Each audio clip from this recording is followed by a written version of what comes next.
The relationship continuum is simply a visual that we use to try to figure out where people are in relationship to our organization, our ministry, or our church.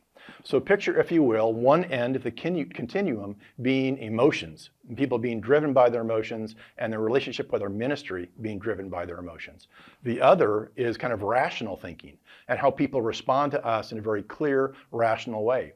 We talk about development being the development of rational relationships.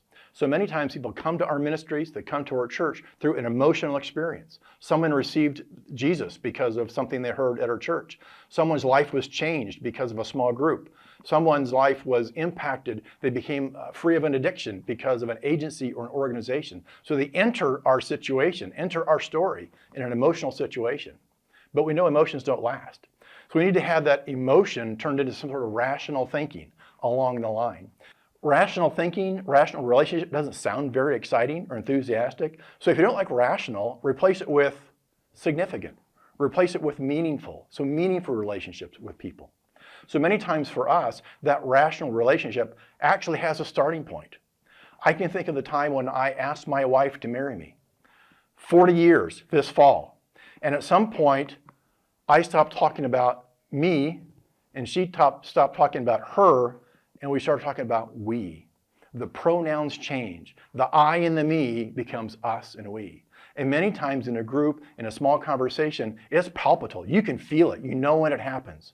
So we want people who are emotionally attached to organization to become rationally attached to an organization.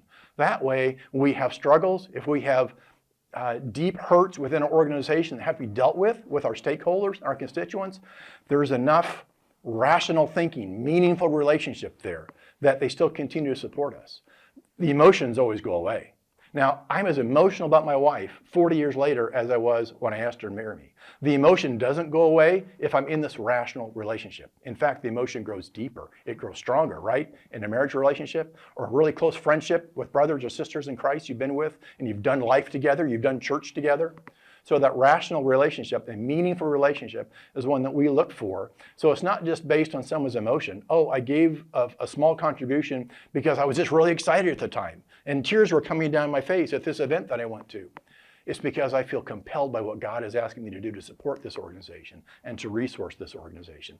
That's what we mean by a rational relationship. And on that continuum, it's very much like people in your neighborhood, right? So I live in a neighborhood and I know maybe 3 people well in my neighborhood. There are 20 houses on the block, but I know 3 fairly well.